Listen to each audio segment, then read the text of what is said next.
If you've got this far, we're almost done the entire unit. So right now what we're going to do is we're going to take a look at this thing called exponential decay. Now, when you talk about exponential decay, we're actually talking about stuff that represents the situations where there is a percentage decrease in something, okay, over a certain amount of time. So before it was a percentage growth over a certain amount of time, all right? Now, what I want you to do is I want you to think about all the different situations where this would happen. We've heard about it with declining values of money or the declining amount of stuff, which would be something like radioactive decay or half-life of substances, or the decrease in cost of something over time. The basic equation for any exponential equation is given by this. Y is equal to AB to the X. And just like before, we have the following. The starting amount, or the initial value of our amount, is A. And the B value is what we call our growth factor. And that value is always between 0 and 1. So you normally write this in mathematics, B greater than 0, but when it is still less than 1. So it's sandwiched in between 0 and 1. That's what our B value is. So let's take a look at the first problem of the day. So you know that with every car, right, if you buy the car, it basically starts to depreciate the moment you drive it off of the parking lot. So now let's take a look at this problem. So imagine you buy a car. So once you purchase a car, its value declines at a rate of 20% per year. So that's our example. Now, the value of the car starts at $25,000. But then, remember, it also depreciates at 20% per year. Now, the value of the car is $25,000. After X years, the equation, the valuation, the value V of our car is given by this equation. V is equal to 25,000 bracket 0.8 to the X. So that's clearly an exponential equation. So now what you want to do is you want to say, you look at this, well, that's definitely a decreasing or a decay type problem, because we have 0.8 as our B value. And you notice how I put that little box there? How do we get 0.8? And Y equals AB to the X. Well, it's a simple calculation. So you need to remember that we said it was always decreasing by 20%. So what we're going to do is we just take B and subtract 20% to get 0.8. That's it. We're done. Now, if I was going to sketch this situation, I'd get something that looks very similar to this. On the y-axis, I'd have my price or my valuation, and I would have on my x-axis going left and right, I'd have my time. Now, remember, if we had a growing situation here, we'd have something that kind of looks like this. That doesn't work for us, right?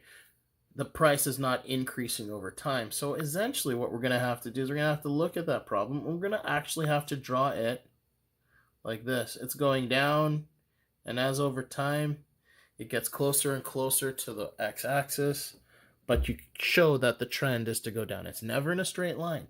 It's always in a curve. Now, that represents the depreciation, and that's our basic equation. V equals 25,000 times 0.8, all raised to the x, and that's our basic equation, and that's what our graph looks like. So now let's move on to our problem for the day.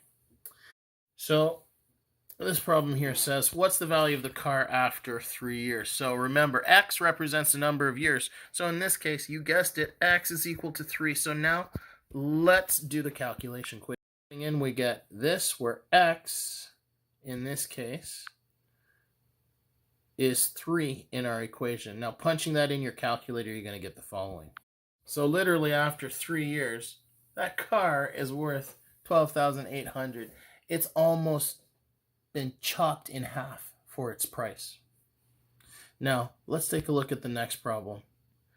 What is the value of the car after 8 years? And because X is the number of years, you guessed it, X is 8.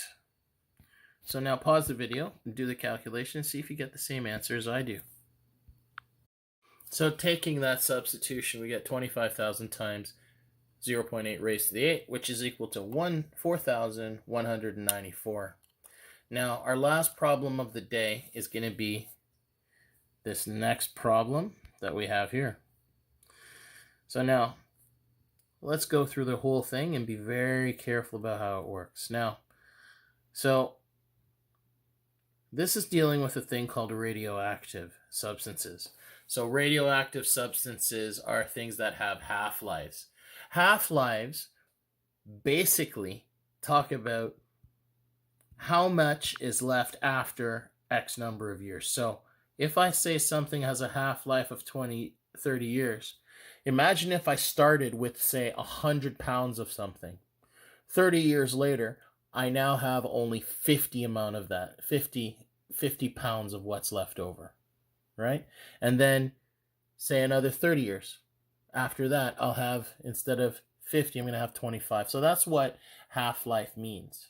Now, this problem says that if I have 200 grams of a substance and it's set to decompose X years over X number of years, this is the equation that we have. Now, just like before, we had our basic equation. Y is equal to AB raised to the X. And remember, this is a decay problem. So because it's a decay, our B value is less than 1 but greater than 0. And you'll notice, first of all, let's go and take a look at where this 200 came from. So the 200 came from our original description back here where it says it started with 200 grams. So that's our A value. It started out with 200 grams. Now, this problem here, I'm going to show you what this equation is. Now, normally, you would have said it was X, right? It would be raised to the power of X. Now, the 1/2 identifies that we have an equation that is half-life. Let's make sure we write that down. So this part here, this says it's a decay problem. And more specifically, it's half-life. A half-life problem. Now, the only issue with these great things is I'm going to zoom in on this equation and really emphasize it for you. When we're talking about half-life problems, the half-life problem is a slightly different type of problem. Instead of just having something raised to the X, we're literally going to have X over 30 as part of our exponent.